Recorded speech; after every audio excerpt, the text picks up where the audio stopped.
Hello everyone, welcome to dignity RS. इस video lecture में हम लोग कवर करने वाले हैं गवर्नर, मतलब कि राज्यपाल। कौन होता है राज्यपाल? किसी भी राज्य का संवैधानिक प्रमुख। इसमें हम लोग देखने क्या क्या वाले हैं। सबसे पहले इम्पोर्टेंट आर्टिकल्स, जितने भी राज्यपाल से रिलेटेड ज़रूरी आर्टिकल है उनको देखेंगे, कौन से पार्ट में आते हैं उसको देखेंगे। उसके बाद राज्यपाल की नियुक्ति कौन करता है, उसकी योग्यताएँ क्या होती है, उनके पद की शर्तें, कार्यकाल, शपथ, इन सब को देखने के बाद हम लोग अब आगे बढ़ेंगे राज्यपाल की शक्तियों पे। राज्यपाल के पास कितने प्रकार की शक्तियाँ होती है? 5 प्रकार की। सबसे पहली एग्जीक्यूटिव, लेजिस्लेटिव, फाइनेंशियल, जुडिशियल और डिस्क्रिशनरी। इन सारी शक्तियों को हम डिटेल में डिस्कस करेंगे। शक्तियों को डिटेल में डिस्कस करने के बाद हम चलेंगे अपने इम्पोर्टेंट जजमेंट्स पे। राज्यपाल से रिलेटेड कौन कौन से इम्पोर्टेंट जजमेंट्स आए हैं, क्योंकि आजकल पेपर्स में मैच द फॉलोइंग में राज्यपाल से रिलेटेड जजमेंट्स पूछ लेते हैं। इन तीनों जजमेंट्स को पढ़ेंगे। ये सारा कवर करने के बाद हम अपने लेक्चर का रिवीजन करेंगे। रिवीजन करने के बाद हम आगे बढ़ेंगे अपने PYQs पे, ताकि आपको अपनी तैयारी पे थोड़ा भरोसा हो, आपको पता चले कि हमने जो भी पढ़ा है सही पढ़ा है और हमारी तैयारी सही डायरेक्शन में जा रही है। तो स्टार्ट करते हैं अपने आर्टिकल से।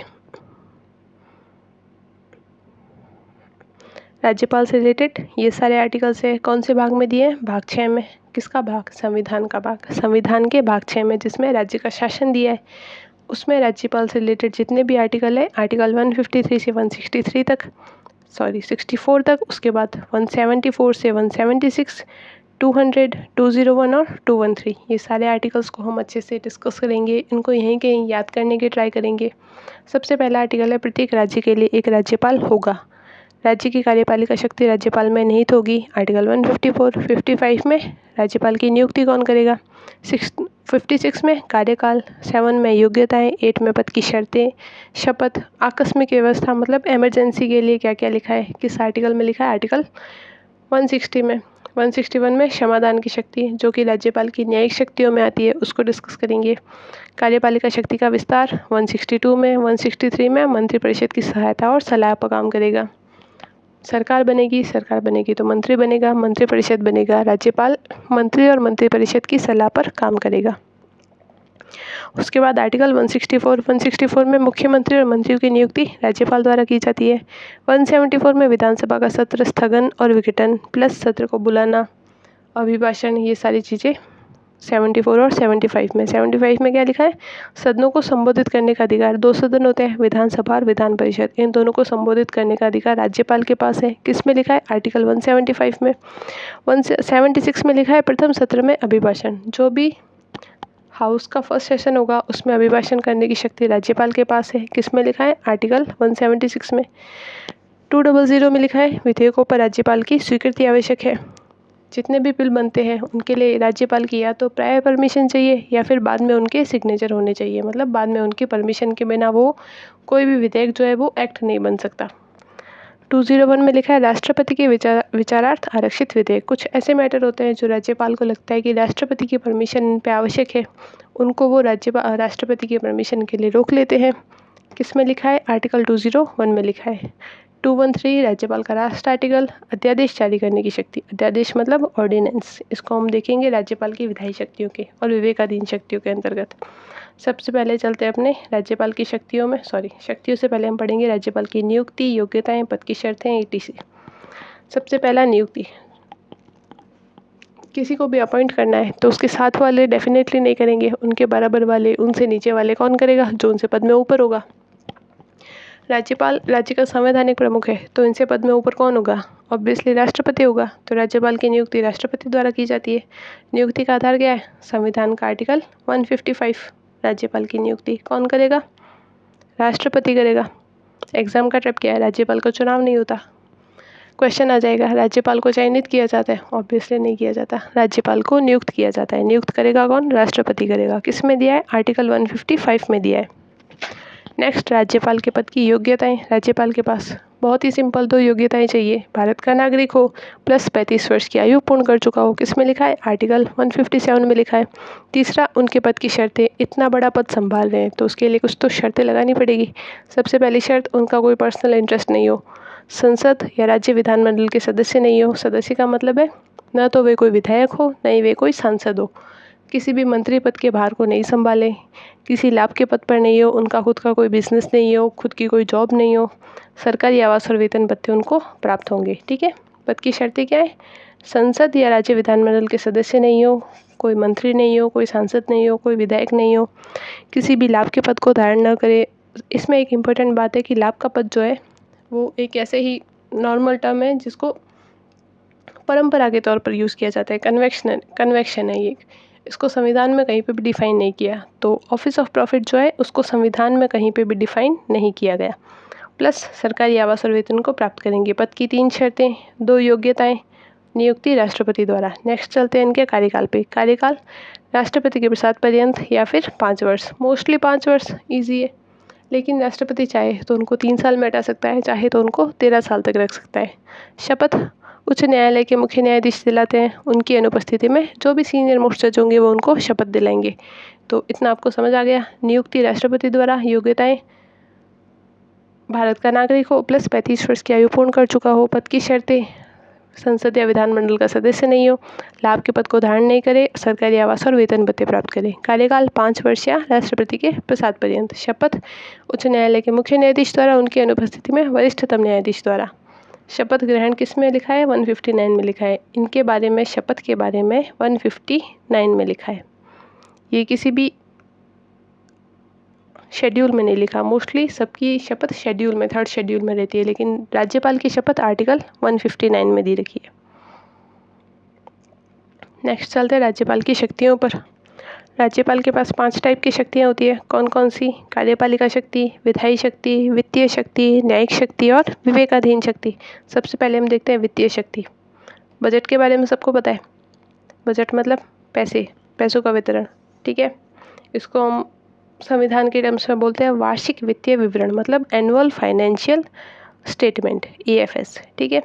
इसको प्रस्तुत कौन करता है? वित्त मंत्री। राज्यपाल नहीं करता, गलत सोच रहे हो। राज्यपाल इसको क्या करेगा? प्रस्तुत करवाएगा। करवाएगा कौन? राज्यपाल। करेगा कौन? वित्त मंत्री। अनुच्छेद 202 में क्या लिखा है? राज्यपाल की वित्तीय शक्तियों में वार्षिक वित्तीय विवरण विधानमंडल के समक्ष प्रस्तुत करवाता है, डेलीगेट करता है। करता कौन है? वित्त मंत्री। नेक्स्ट, अनुदान की मांग राज्यपाल की सिफारिश पर ही प्रस्तुत की जाती है, मतलब डिमांड ऑफ ग्रांट्स। एक्स्ट्रा पैसे चाहिए, किसको पूछ के लाएंगे? राज्यपाल को पूछ के। किस में लिखा है? आर्टिकल 203 में। नेक्स्ट, विनियोग विधेयक और वित्त विधेयक की सिफारिश करना। मनी बिल के लिए सबसे पहले राज्यपाल से पूछना पड़ेगा, उसके बाद ही पैसों को निकलवा सकते हो।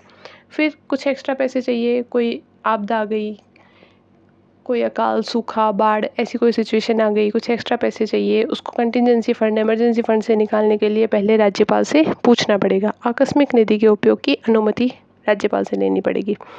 ये होगी राज्यपाल की वित्तीय शक्तियाँ। नेक्स्ट चलते हैं राज्यपाल की कार्यपालिका शक्तियों पे। कार्यपालिका शक्तियों में सबसे पहले कार्यपालिका शक्तियों का आधार क्या है? आर्टिकल 154 और 162। राज्य की समस्त कार्यपालिका शक्ति राज्यपाल में निहित होती है। तो फिर सरकार क्यों बनाए? जब सारी शक्ति राज्यपाल में है तो सरकार की क्या जरूरत? तो इसको आगे पढ़ो। किंतु वह इन शक्तियों का प्रयोग मुख्यमंत्री और मंत्रिपरिषद की सलाह के आधार पर ही करता है। आर्टिकल 163 क्या कहता है?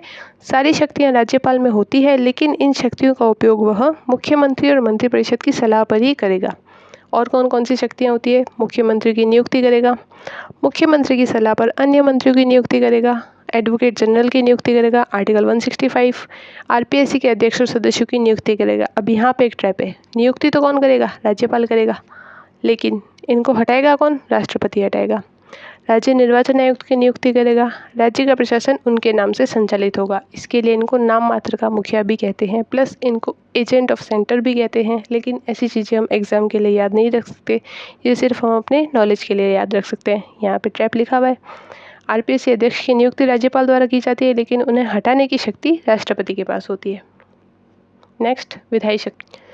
विधायी शक्तियों में सबसे पहली शक्ति है सत्र को बुलाना। सत्र बुलाना मतलब when the house is in session, राज्यपाल has to invite all of the ministers and the legislators to come and attend the session, उसको क्या बोलते हैं, सत्र बुलाना। आर्टिकल 174 में लिखा है विधानसभा का सत्र बुलाता है कौन बुलाएगा, राज्यपाल बुलाएगा। सत्र बुलाना किसकी शक्ति है, राज्यपाल की शक्ति। कौन सी शक्ति है, विधायी शक्ति। किस में दी है, आर्टिकल 174 में दी है। राज्यपाल विधानसभा का सत्र बुलाता है, सत्रावसान करता है और विधानसभा को भंग कर सकता है। मतलब उनको लगे कि अब कुछ काम का नहीं रहा, या फिर ये लोग आपस में लड़ने झगड़ने लगे, एजेंडा से इधर उधर हो गए, तो विधानसभा को भंग भी कर सकता है। अभिभाषण, आर्टिकल 176, अभिभाषण मतलब भाषण समझ सकते हो आप लेमन टर्म्स में। प्रथम सत्र में नई सरकार बनी है, नई सरकार बनने का जो पहला सेशन होता है उसमें अभिभाषण कौन करेगा, राज्यपाल करेगा। प्लस हर एक ईयर के, प्रत्येक न्यू ईयर के पहले सेशन में कौन अभिभाषण करेगा, राज्यपाल, वो भी जॉइंट सिटिंग बुलाकर।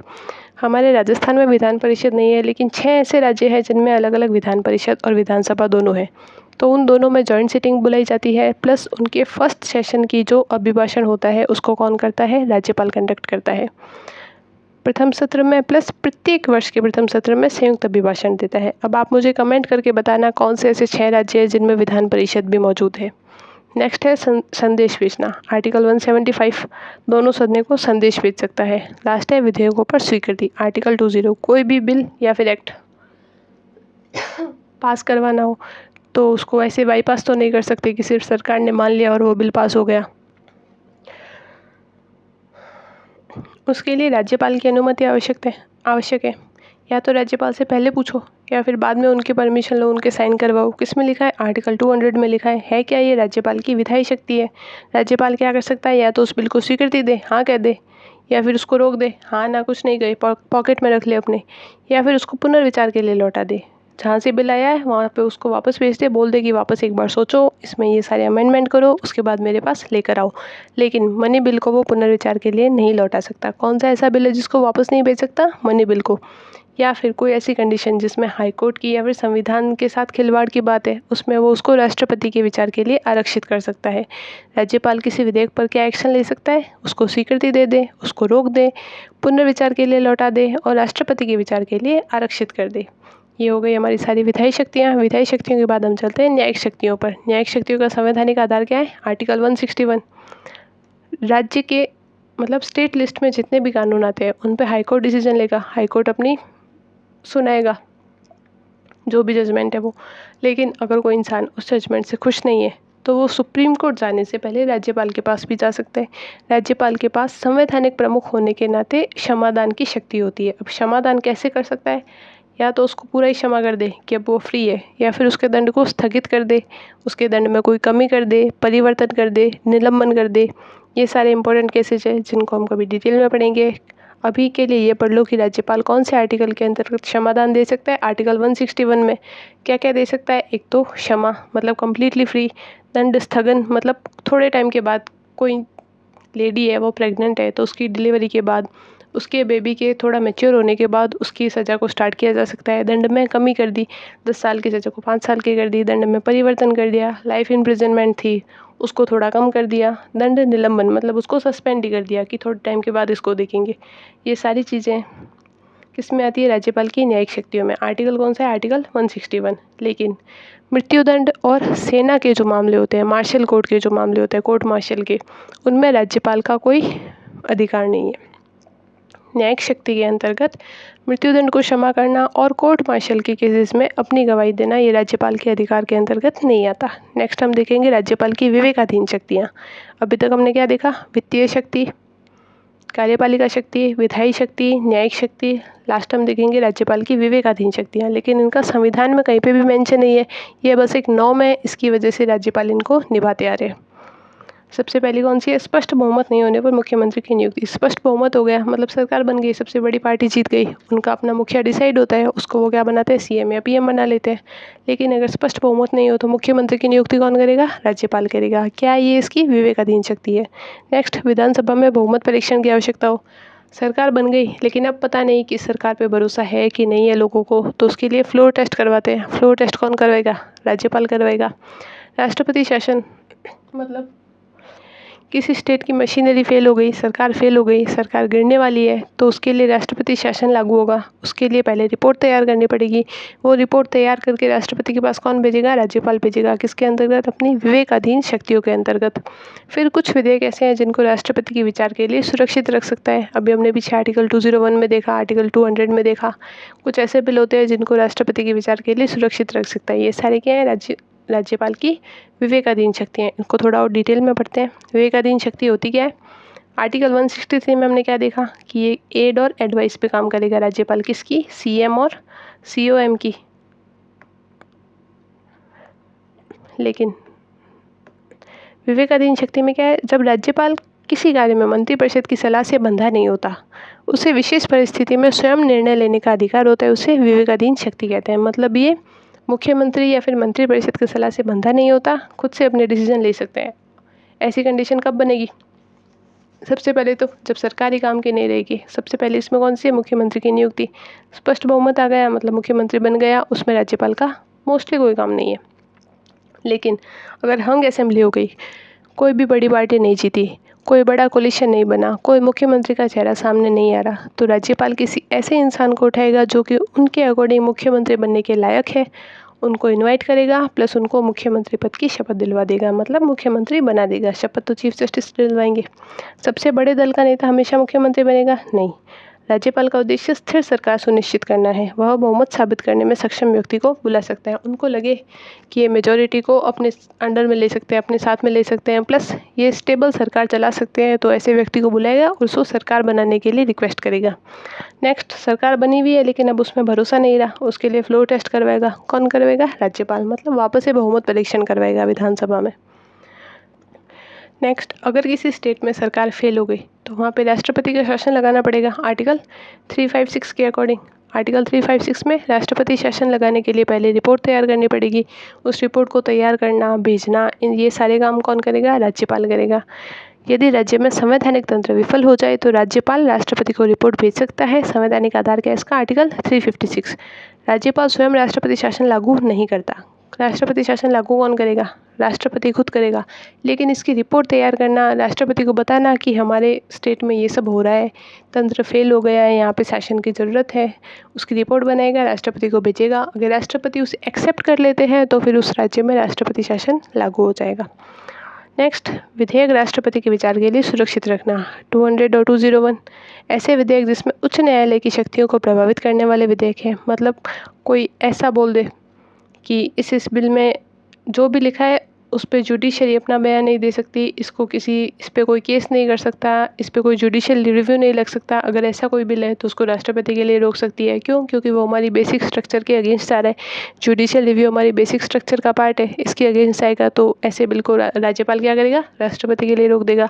प्लस कोई ऐसा बिल आ गया जिसमें संविधान में छेड़खानी हुई है, किसी की स्वतंत्रता का अधिकार छीना जा रहा है, किसी के बोलने का अधिकार छीना जा रहा है, रहने का अधिकार छीना जा रहा है, ऐसे बहुत सारे फंडामेंटल राइट्स हैं जिनसे छेड़खानी हो रही है, संविधान से छेड़खानी हो रही है, तो ऐसे बिल्स को वो राष्ट्रपति के लिए रोक सकता है। या ऐसे विषय जिनमें राष्ट्रपति की स्वीकृति उसे आवश्यक लगे, उनको भी वो राष्ट्रपति के लिए रोक सकता है। लास्ट है अध्यादेश की शक्ति। जब हाउस सेशन में नहीं होता, आर्टिकल 213 में जब विधानसभा सत्र में न हो और तत्काल कानून बनाने की आवश्यकता हो तो राज्यपाल क्या करेगा? अध्यादेश जारी करेगा। अध्यादेश क्या है? एक तरह का कानून ही है, लेकिन वो सरकार नहीं बना के कौन बनाता है? राज्यपाल बनाता है। अब 2 सेशन के बीच में 3 सेशन होते हैं, बजट, समर और विंटर। 3 सेशन के बीच में मैक्सिमम 6 महीनों का गैप हो सकता है। ठीक है, तो एक अध्यादेश मैक्सिमम 6 महीनों तक रह सकता है।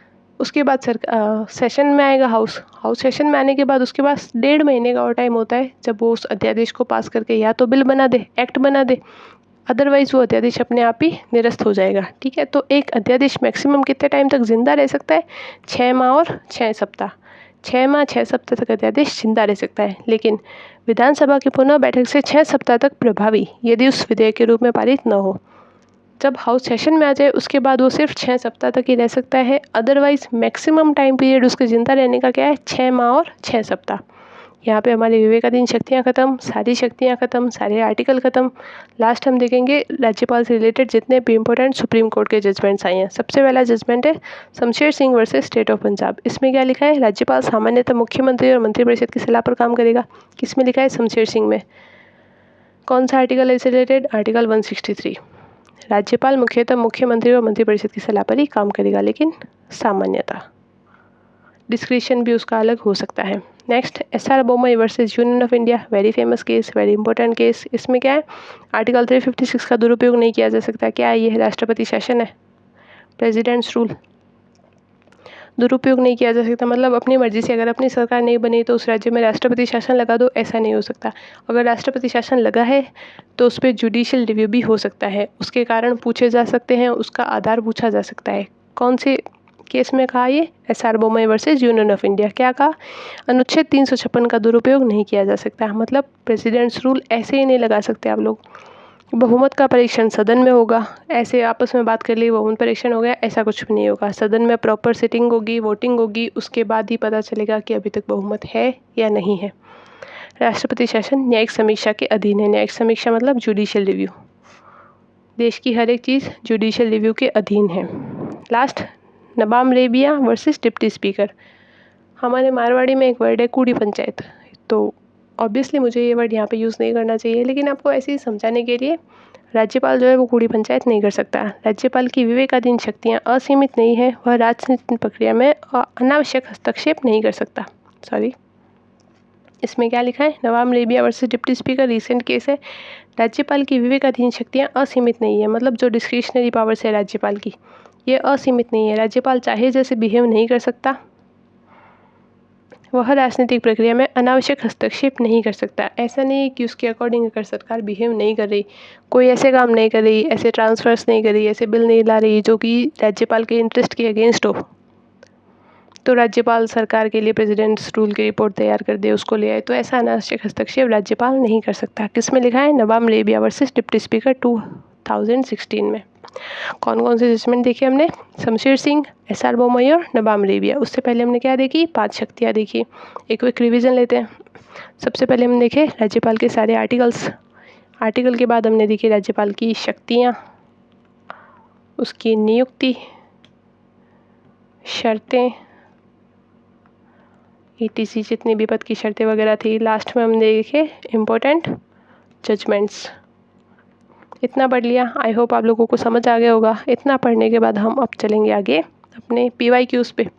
सबसे पहला PYQ, राज्यपाल की नियुक्ति कौन करेगा? राष्ट्रपति करेगा। इजी है अब तो आपके लिए। नेक्स्ट, कौन सा कथन सही है?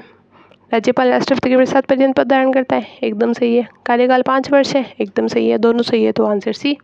क्षमादान शक्ति किस अनुच्छेद में? सीधा सीधा आर्टिकल पूछ लिया, पहली स्लाइड से हमारे कवर हो जाएगा। आर्टिकल 161। अध्यादेश जारी करने की शक्ति, ये भी पहली स्लाइड से कवर होने वाला। 213। राष्ट्रपति के लिए क्या है? 123। राज्यपाल के लिए 213। लास्ट, निम्न में से कौन सा कार्य राज्यपाल का विवेकाधीन कार्य माना जाता है? कौन कौन से थे विवेकाधीन कार्य? एक बार रिवाइज करो। नियुक्ति, नियुक्ति में स्पष्ट बहुमत हो तो नहीं, लेकिन त्रिशंकु विधानसभा हो। अगर हंग असेंबली है तो राज्यपाल नियुक्ति करेगा मुख्यमंत्री की, फ्लोर टेस्ट करवाएगा, राष्ट्रपति शासन की रिपोर्ट भेजेगा, कुछ ऐसे विधेयक है जो राष्ट्रपति के विचार के लिए सुरक्षित रखेगा, प्लस अध्यादेश। तो इसमें ऑप्शन क्या क्या दिए हैं? कौन सा कार्य राज्यपाल का विवेकाधीन कार्य माना जाता है? मुख्यमंत्री की नियुक्ति, ये विवेकाधीन है? नहीं है, क्योंकि इसमें आगे क्या लिखा है? स्पष्ट बहुमत। स्पष्ट बहुमत हो तो मुख्यमंत्री की नियुक्ति करना उसके लिए कंपल्शन है, वो उसका विवेकाधीन नहीं है। धन विधेयक पर अनुमति, ये भी कंपल्शन है, उसको पास करना ही पड़ेगा। बजट पास करना, ये भी कंपल्शन है। तो लास्ट कौन हुआ? हंग असेंबली। त्रिशंकु विधानसभा देखते ही आपको इस पर टिक कर देना चाहिए था। त्रिशंकु विधानसभा मुख्यमंत्री की नियुक्ति राज्यपाल का डिस्क्रिशन है, उसका विवेकाधीन पावर है। सो दैट्स ऑल फॉर राज्यपाल। आई होप आप लोगों को अच्छे से समझ आया हो। हम जितना भी राज्यपाल में कवर कर सकते थे, 90 से 98% क्वेश्चन इन लेक्चर में से आने की संभावना है। तो राज्यपाल को यहीं पे रैप अप करते हैं। Will meet with the next topic और द नेक्स्ट लेक्चर। आप चाहें तो मुझे अगला टॉपिक कमेंट कर सकते हैं, अदरवाइज़ हम पॉलिटी को कंटिन्यू करेंगे। So that's all for today. Thank you very much.